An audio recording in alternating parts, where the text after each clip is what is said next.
I'm Mark Turman, your host for another Denison Forum podcast. We want to help you to be equipped in your walk with Christ, to think biblically, to live a life of holiness and beauty, and to serve eagerly.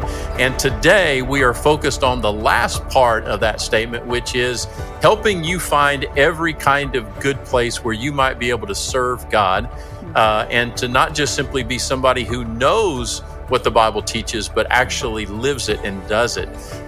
You know that Jesus talked a lot about serving. He said incredible things like the greatest among you and the greatest in the kingdom of God are the ones who serve. We know that Jesus modeled that in every way, right up until the last hours of his life when he was washing the feet of his disciples and then telling them that that was an example. And caring for the least, the last, the voiceless, the under-resourced, we know is at the heart of the Christian faith. James tells us that we are to be about caring for widows and orphans. And so we're going to talk about doing that today through a very beautiful, powerful, and unique international ministry called Mercy Ships. My guest today is Raeanne Newquist, who has had several positions with Mercy Ships. And she's going to tell us a little bit about not only her own experience becoming involved with this ministry, but more importantly, we want to tell you about the ministry at large and ask you to pray about how God might want you to be engaged, even if that's just to know about Mercy Ships and to make it known to other people that might be interested, or in other ways that God might want you to connect and be involved. And if you haven't ever heard of it, we are really excited to introduce you to Mercy Ships. So, Raeanne, welcome to the podcast. Thanks. Thank you. I'm happy to be here. Well, as we get started, tell us a little bit about your family. We got acquainted before we started recording, but tell us what you would want us to know about your family. Well, I have been married for 20 years to an incredible man who also is working at Mercy Ships with me.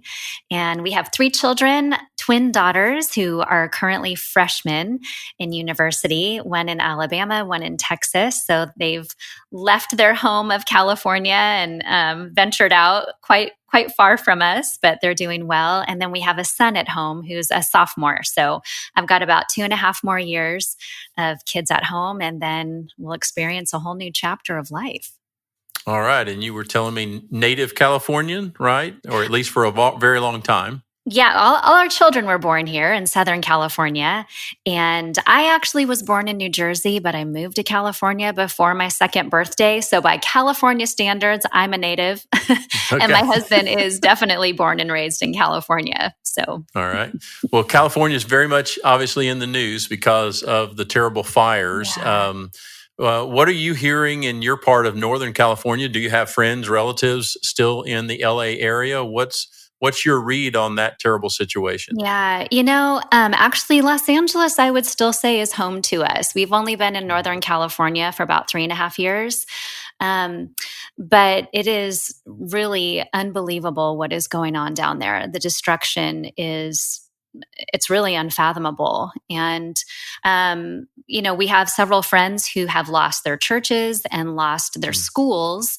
I don't have a personal friend yet that has lost their home in the area. I have lots of friends who've been evacuated and have been without power for many days, but it's going to take a long time to rebuild the destruction that has taken place. It's really quite tragic. Yeah, we thought we had seen the height of devastation when we saw the hurricane and floods over in the eastern part of the country, and then when we saw what happened in Hawaii with the fire in Lanai and all this. But this is even on a grander scale.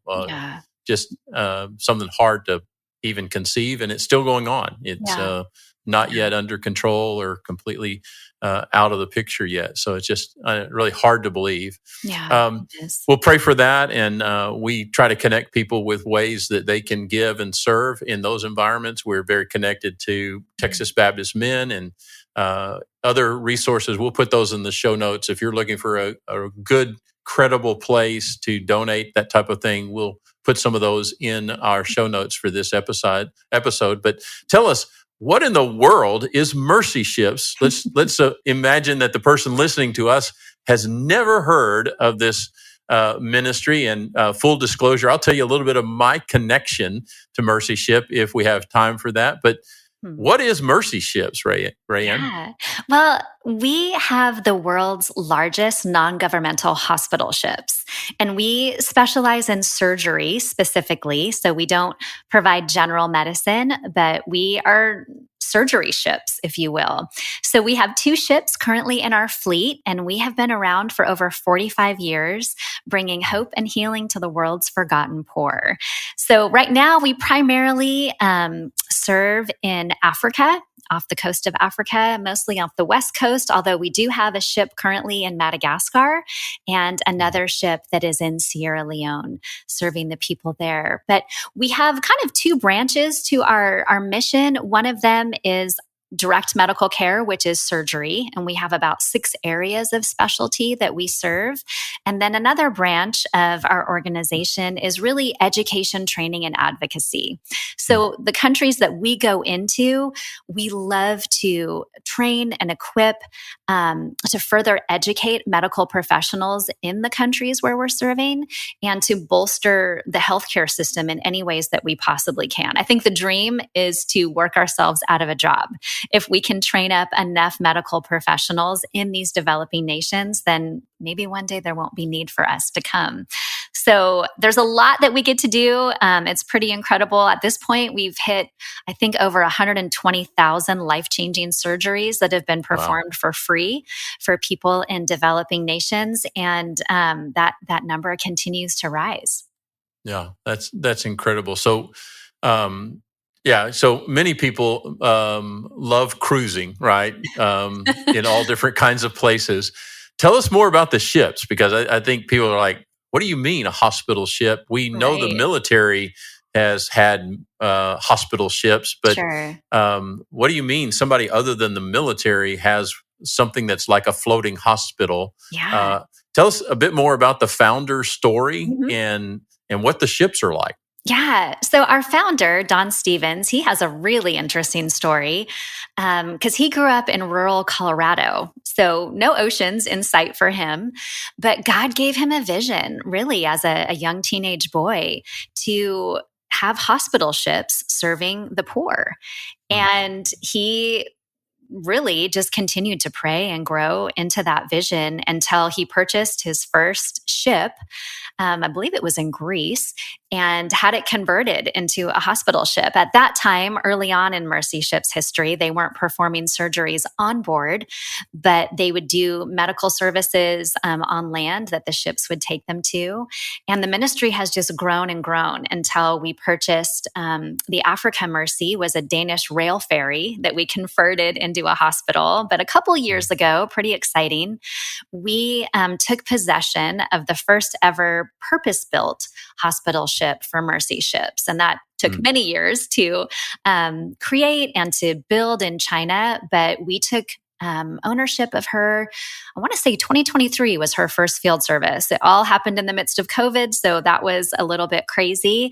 But the Global Mercy is our purpose-built ship that has 6 ORs on board, 199 hospital beds. It's quite a large ship.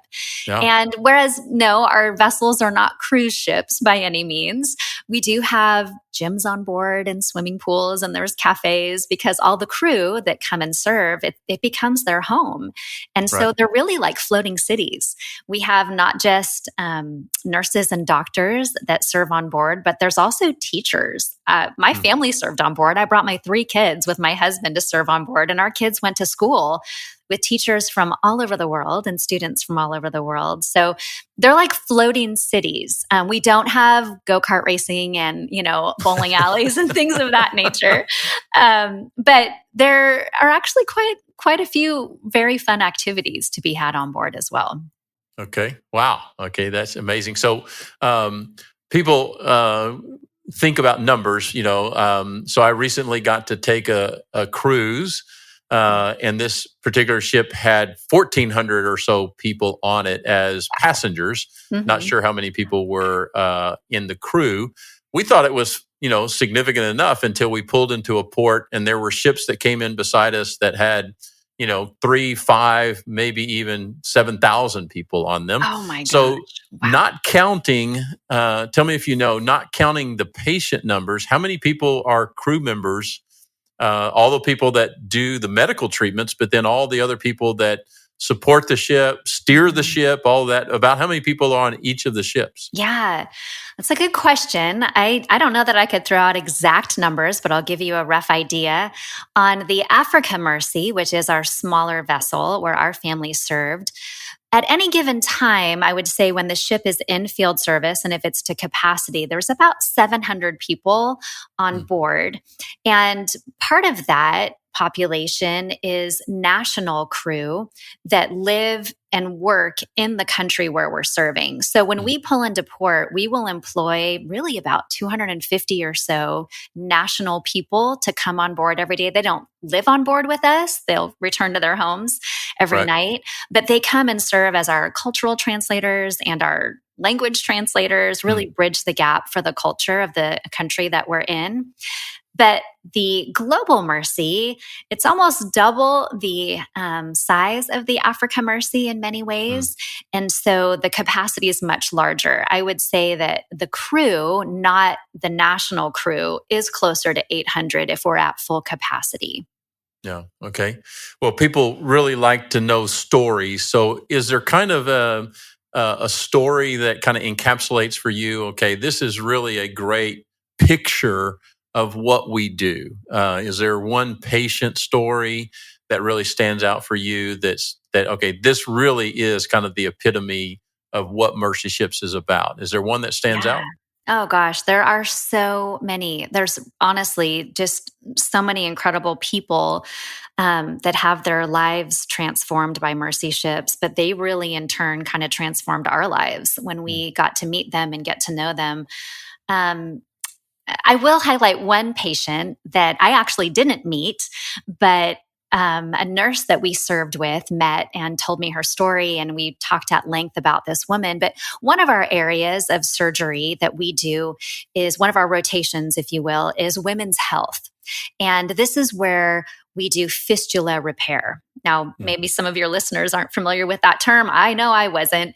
But in developing nations where medical access, there's limited medical access and, not many surgeries available or hospitals. If a woman is pregnant and goes into labor and there's some kind of, difficulties with the labor, some of these women, they can't just go to a hospital and have a C-section like we would here in the West. But some of these women will labor for 4 and 5 days. And I know, having had 3 children myself, I can't even wrap my head around that. But what happens more often than not is that the babies will die. And the mother, when she finally is able to pass the baby, she's left with a torn up body. So fistula means hole, and they're left with holes oftentimes in their bladder, leaving them incontinent. So in these cultures, these women are deemed cursed and they're really outcasts in their communities, which really is kind of a lot of the patients that we see, regardless of their condition, whether it's a large tumor on their face or burn contractures or severely bowed legs, they're considered cursed and they will become outcasts in their community. Well, for a lot of these women who suffer from fistula, they are abandoned by their husbands. They are cast out of even their village. And there was one woman in particular named Rugi, and she suffered from a fistula after having a stillborn baby. And she was out in the bush by herself for 10 years. And this woman, every morning she would wake up and her dress would be wet. And she would wash out her dress and put it back on again after it dried and kind of repeat this cycle every day. Just living by herself, having limited to no human interaction. Well, we found Rugi, and I say found her because we have teams that go out when we pull into, prior to pulling into a country, we have teams that go out and they will screen patients. Okay. So we have our list of specialties, and that will be made known throughout a country. And they will go to different spots in the country, nurses, and they will screen patients to see if their conditions are things that we can care for. And during one of our screening trips, Rugi was found and was told that we could help her. Of course, for a lot of these people, that's just unfathomable that there is hope for them, especially someone who's been alone for over 10 years. And when we brought Rugi to the ship, her healing really began far before she ever walked into an OR. Her healing began when a nurse from Australia named Kelly, a sweet friend of mine, reached out and grabbed Rugi's hand to walk her up the gangway into the ship. And this woman had not been physically touched in over 10 years. Wow. And just someone holding her hand, she fell apart.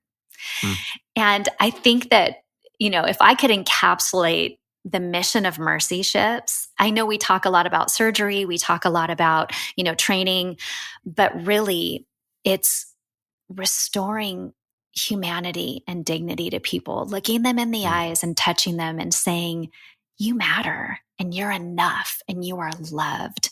And that is more powerful than any surgery could possibly be, But Rugi did get on board and had her surgery. Another miraculous thing for her was to be on the hospital ward with several other women who had her same condition. She thought she was all alone, as many of these people do, as we do oftentimes in our struggles in life. We feel like we're all alone in it. And it's the lie of the enemy, really. But when they're brought into community and they see that they're not alone, these women quickly bond with one another and heal one another, even emotionally and mentally, by their care for one another. Then after their surgeries, where they are dry for the first time in years, we do a dress ceremony for our women. And we give them all brand new dresses in these fabulous, bright African fabrics. There is a huge celebration on board where there's music and dancing and drums and just a huge celebration of the new life that they've been given, similarly to the new life that we are all given when we give our lives to Jesus. So it's pretty incredible. Rugi will always stick out in my mind because sitting with Nurse Kelly over lunch one day and hearing that story, it just brought me to tears. I can't wrap my head around not being touched for over 10 years. It's just, it's amazing. But the healing that she received was quite remarkable. Yeah. And just, while you're talking, I'm just thinking about how that is in the spirit of and such an extension of Jesus's healing ministry. And just like the woman that we read about that came to him in desperation with that, if I could just touch his robe. Yes. And how everything in her life transformed at that point after, a similar length of time, not being accepted and not being touched by anybody. And that really kind of connects to part of my personal connection to Mercy Ships. So I learned about Mercy Ships about 35 years ago when I came to pastor in a little town in East Texas called Van, which is kind of the midway point between Dallas and Shreveport going down Interstate 20. And it's right next to Lindale, which is the home office of the ministry of Mercy Ships. And in my church, I had some of the Mercy Ships staff that would come to our church and worship with us. And then the word fistula that you mentioned, I had no idea what that word was until my wife was pregnant with our first child, and we were seeking care in my hometown of Tyler, not a few miles away, about 25 miles away from both Mercy Ships and Van. And he had come across Mercy Ships, and he had gone on a short-term mission trip for a few weeks with Mercy Ships.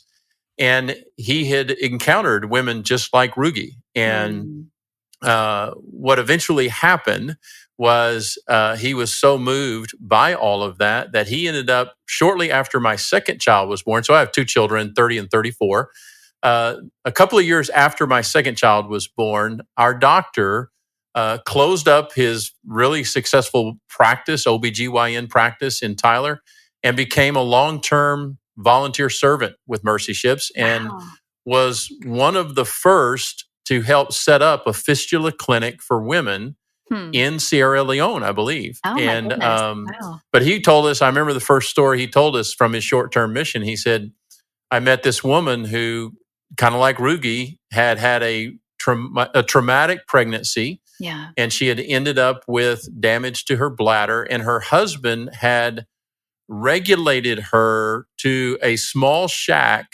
Hmm. at the edge of their property. Wow. And he only had just the most limited contact with her and would only allow limited contact with family and friends. Mm. She would have to find a way to do the best she could to clean herself up every day. But Mm. even after that, he would only allow very minimal contact. And she'd been living in this hut for years. Wow. Yeah.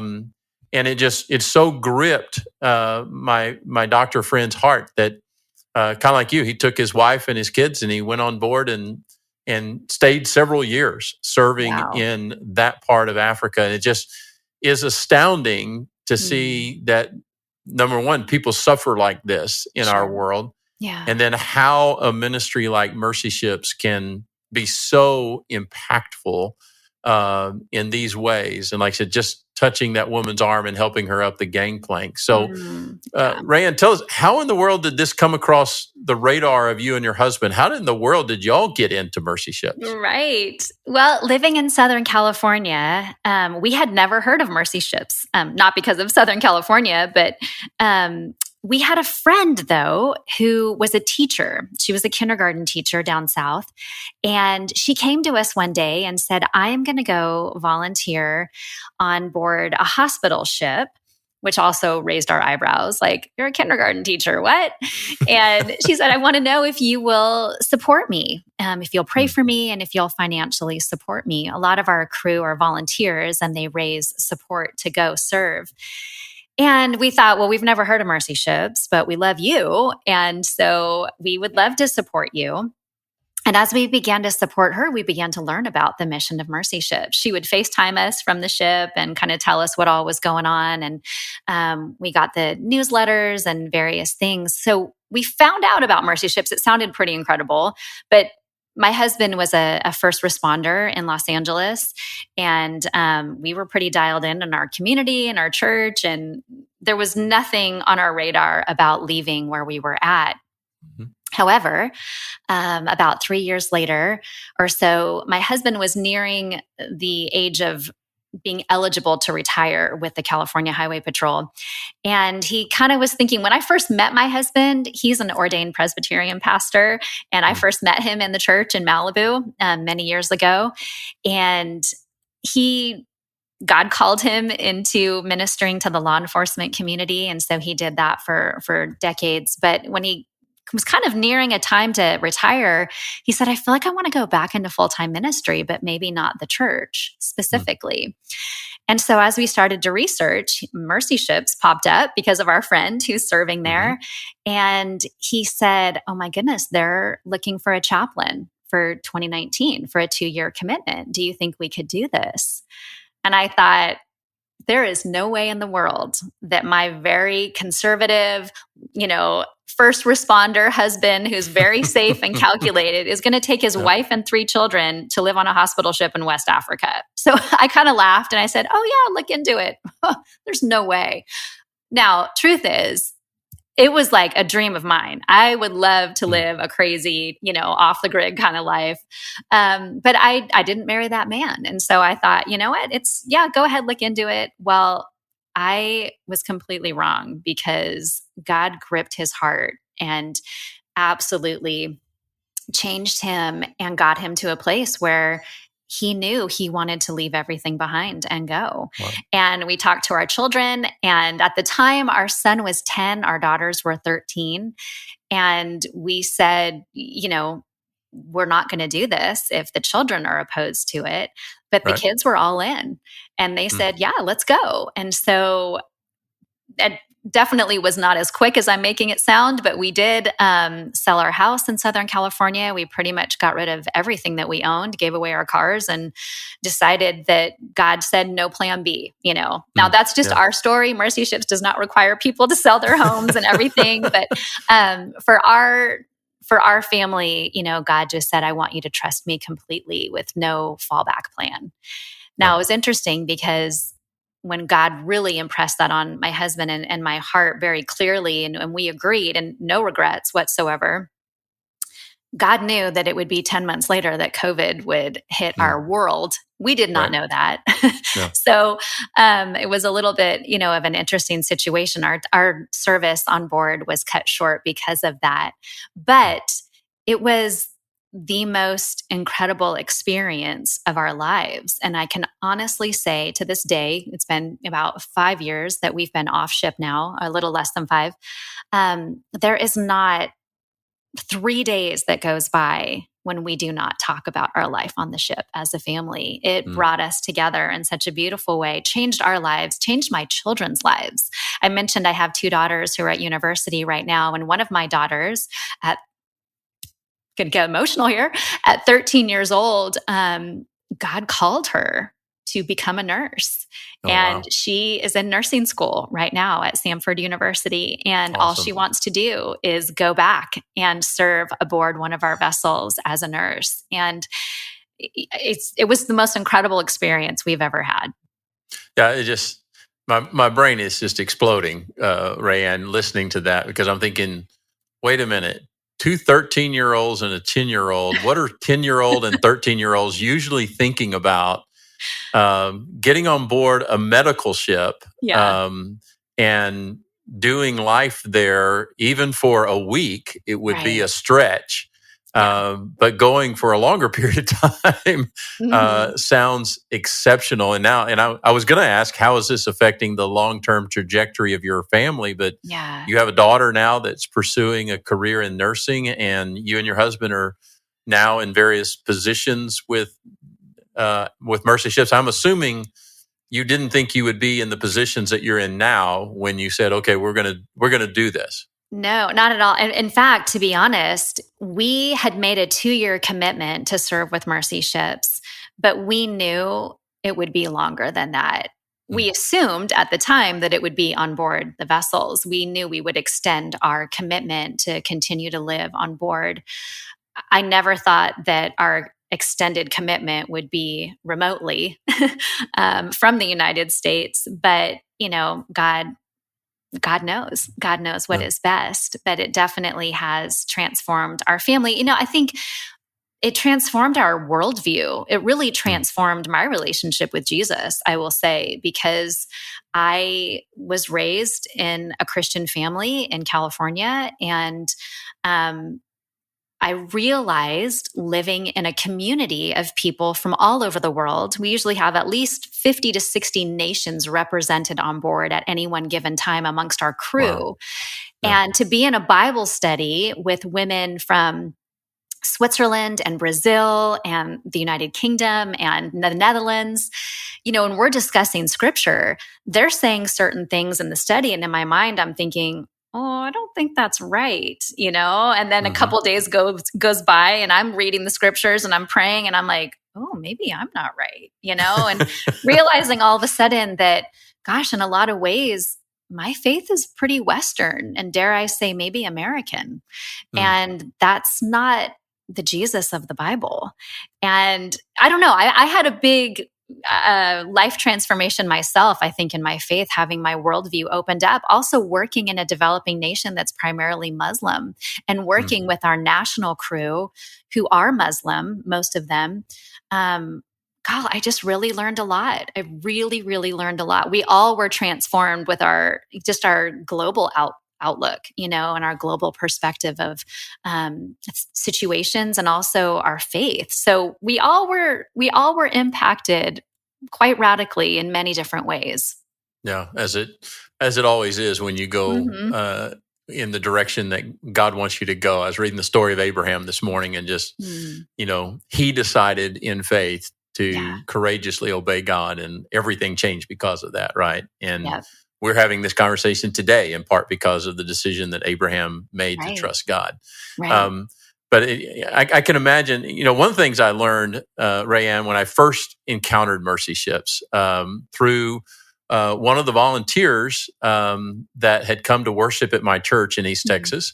He and his wife were from Britain, from the UK, but he wasn't a medical doctor. And unashamedly, folks, we're going to let you know, we are doing this conversation in part because we want you to know about what God is doing, but we also want you to consider where you can be serving, including with Mercy Ships. Yeah. And so we're going to give you some of the details here in a few minutes about how do you become a volunteer and a servant with something like Mercy Ships. We're going to map that out for you. But I remember when I met Colin and I was getting acquainted with Mercy Ships, I was like, well, you said that they do medical missions. You're a civil engineer. Why are you on this boat? And I don't know if they're still doing this kind of work or not. But in those days, he said, well, we go inland and we do all kinds of things to try to help communities in these countries to get better and to get healthier. And he said, I got put onto this ministry because I go in and I lead teams that help to create clean water projects within these communities. Because as he told me, 80% of all illnesses are waterborne illnesses.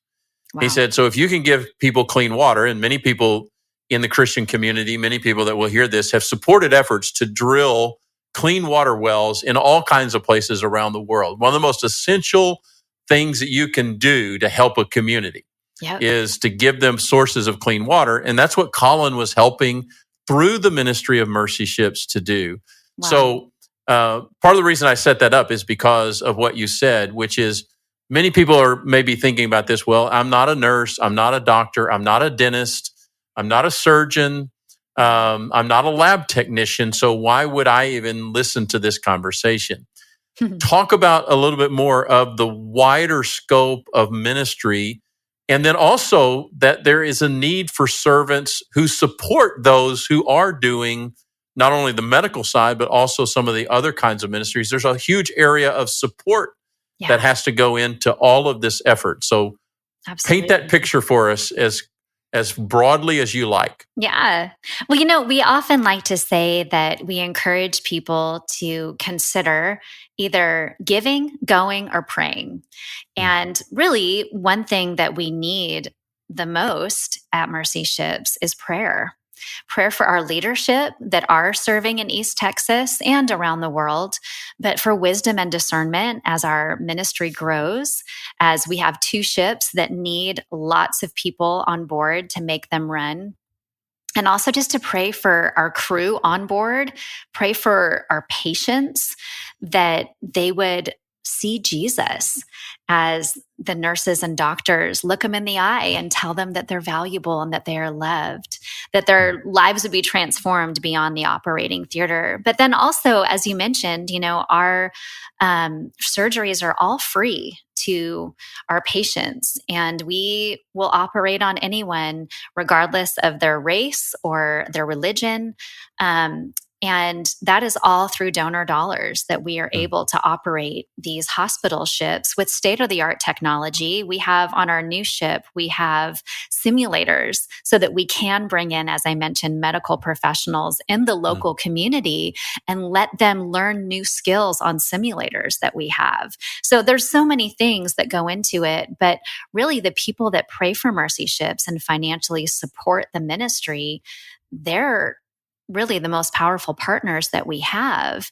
And then for some people, maybe God is stirring them to get on board and serve on one of our vessels. And we need cooks, we need engineers, we need electricians, we need carpenters, we need teachers, we need HR executives. Like I said, it's a whole floating city. There's a cafe on board. There's a little ship shop on board.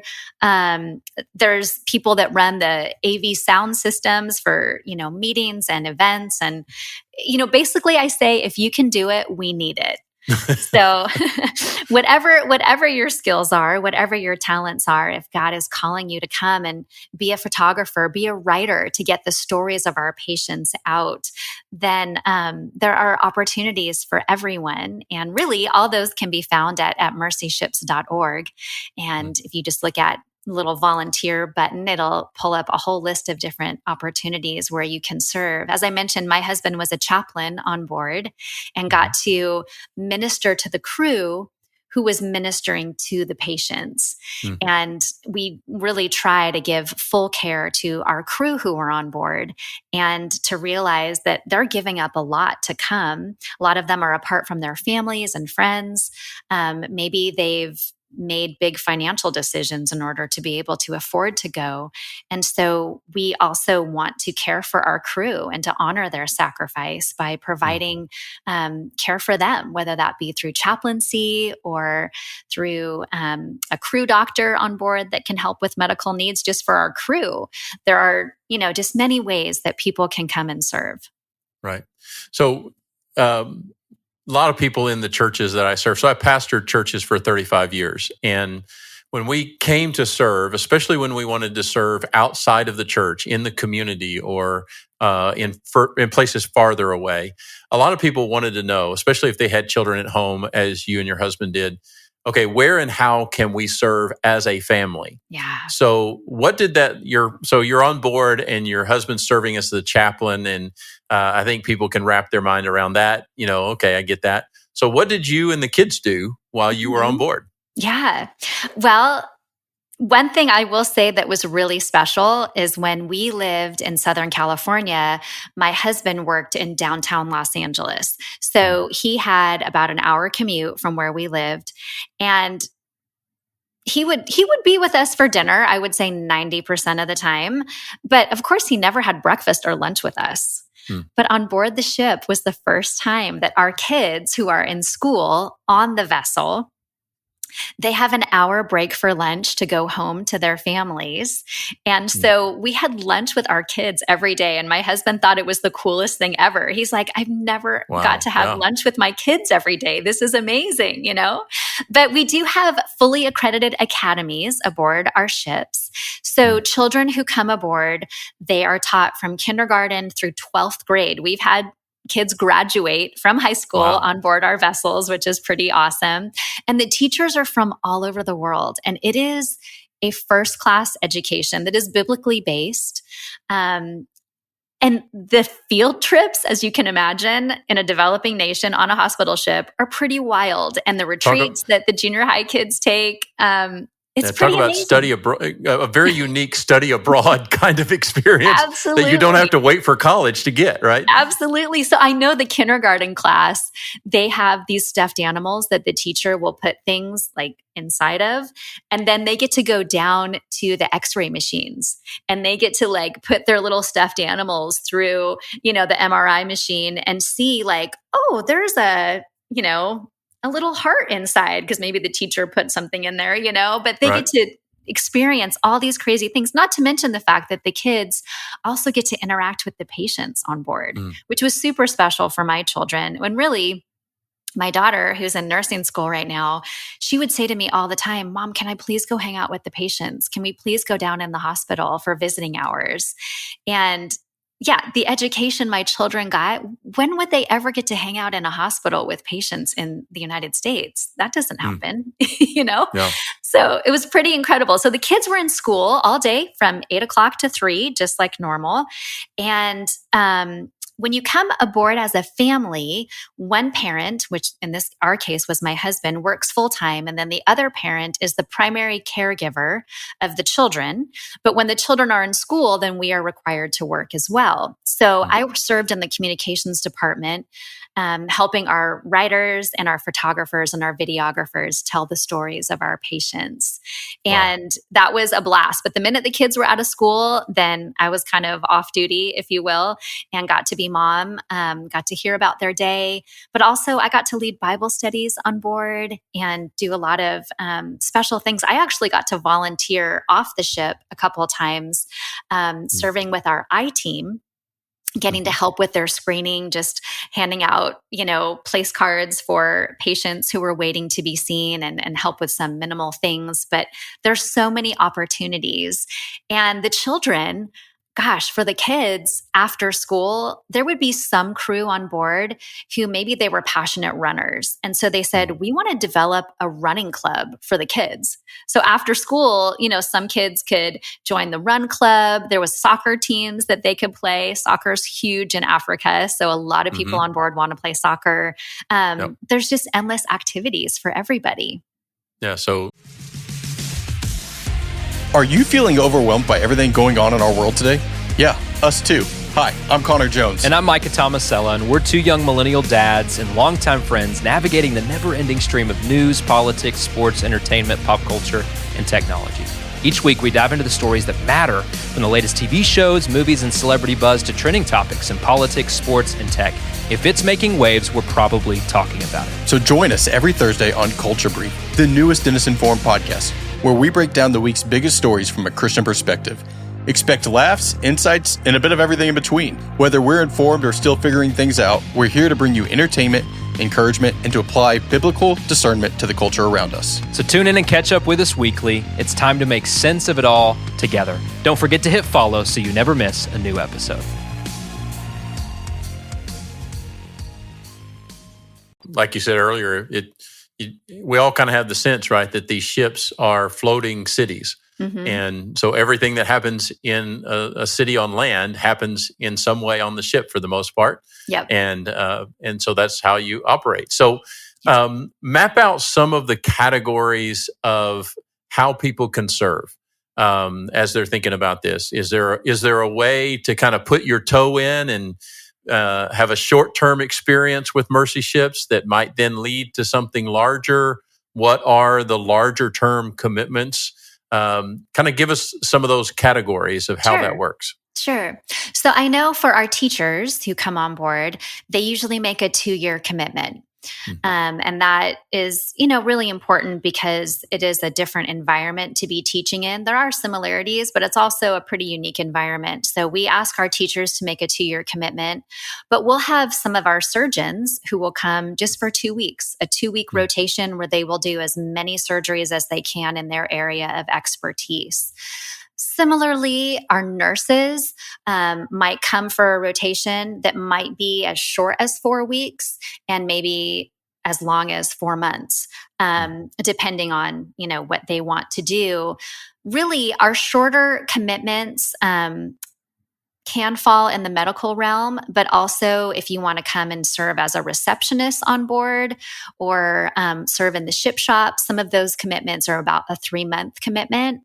Right now, because we have 2 vessels in service and we need all sorts of volunteers, there's lots of opportunities for people to maybe say, hey, I would love to come and do this, but I can only do it for 2 months. And we might be able to work with them on that. But for the most part, I would say our shortest commitment is really about 3 months. And then we have people who've been on board for over 20 years. So we often find that people who come extend their time of service or they return time and again because really the community on board is pretty incredible. It's like a little taste of heaven. So it's a life-changing experience, not just for our patients, but also for all the crew who come on board as well. Yeah. And so help us understand, most of the volunteers, including much of the medical staff, kind of pay their own way or they raise their support, right? Is that generally how that works? It is, yeah. And at different times, at different stages in our history, there's different things in place. Like right now, our crew fees are on pause. So normally our crew pay their room and board. But right now, through the end of 2025, those are eliminated for the time being. So, at different points in time, there might be different costs that people incur. Most people pay for their travel and their flights to come on board, also for vaccinations that they need, travel insurance, things of that nature.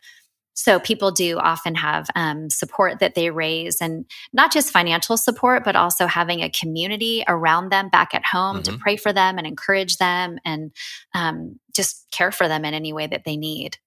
Right, which is a really big area that the Christian church is getting hopefully better at, which is that when people go out, like we had missionaries go out from our church, but we needed to do better, and we are doing better in some categories of staying in touch with them and supporting them, not just prayerfully and financially, but emotionally and relationally, staying connected to them and praying for them about specific things that happen during a week or a month, because it's always a dynamic environment, and people do miss being at home.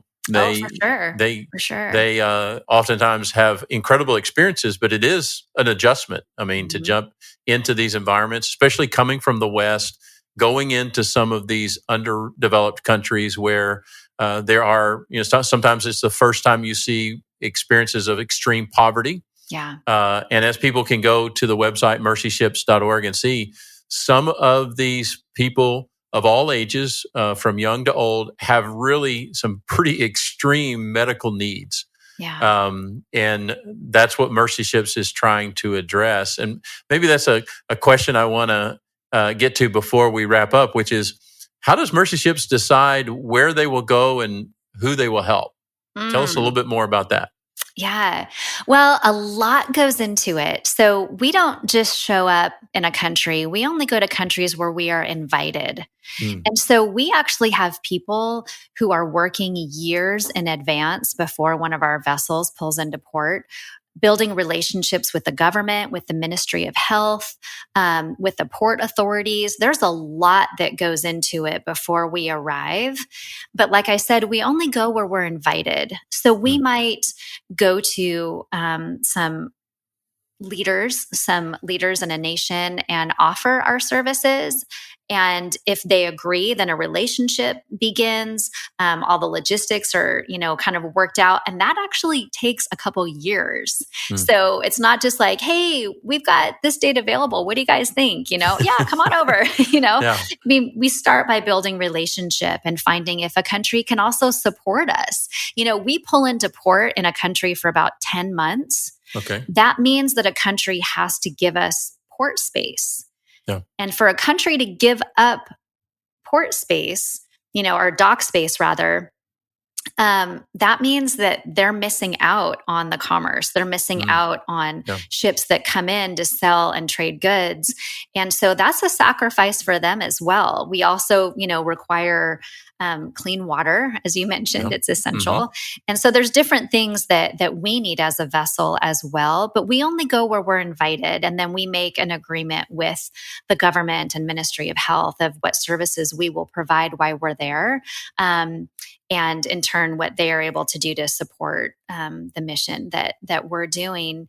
And those decisions, like I said, are basically made on the relationships, and then also if the resources are available for us to be in a country. We have one country in particular that we've been trying to return to, and unfortunately, there's a water issue in the country. That means that we would not really be able to have the water that we would need on board for our crew. And so we just can't go there right now. Right. So there's a lot of different factors that play into where we're going. We also are constantly assessing the need. What need do we have?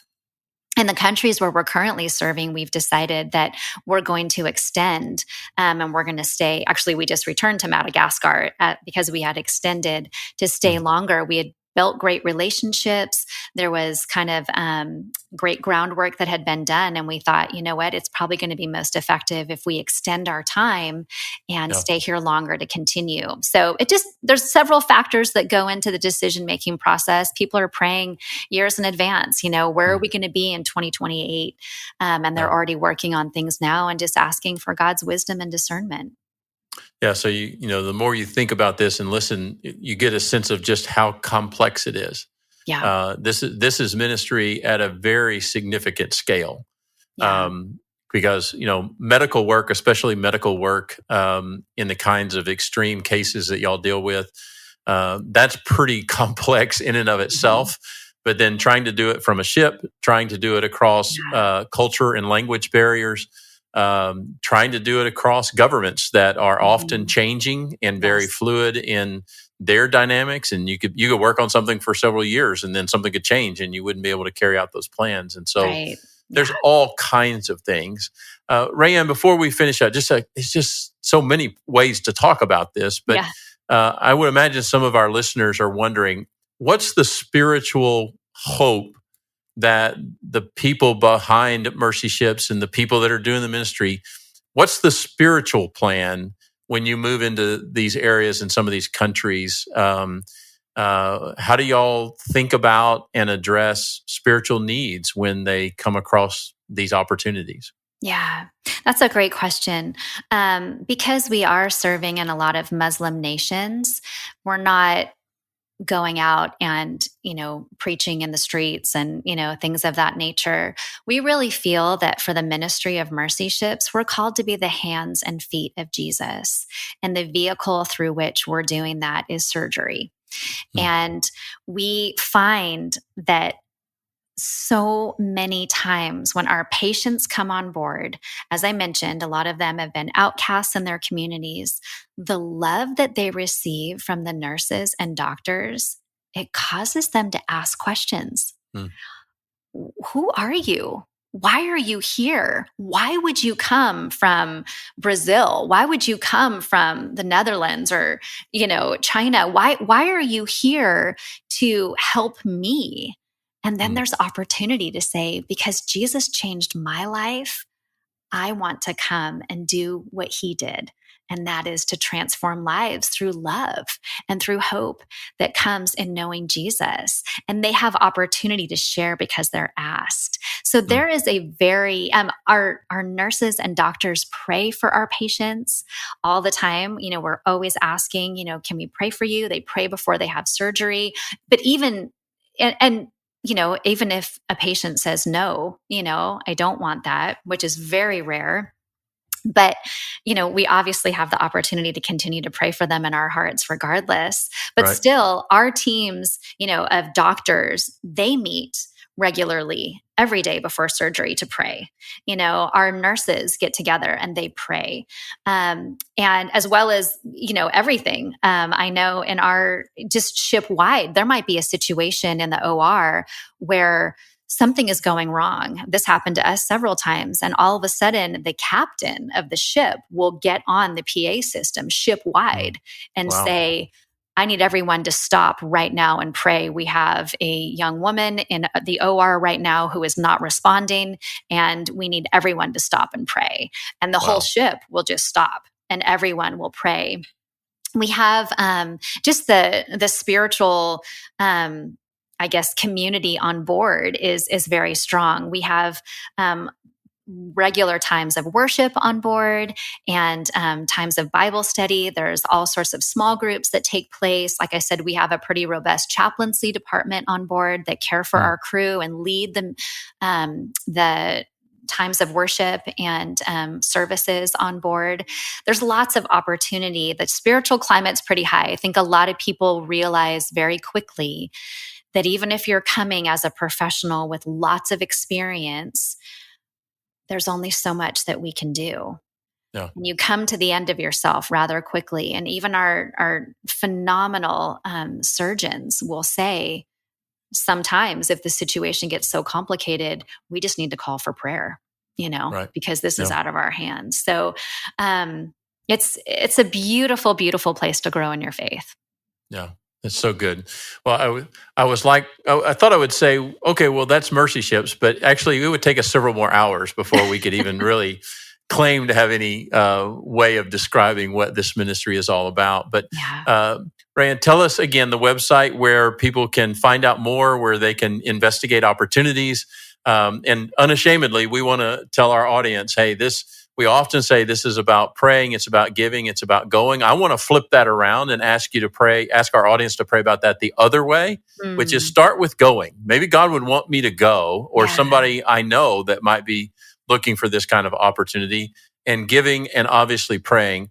Where can they find out more? Yeah, mercyships.org is the best place to go and just get lost on the website.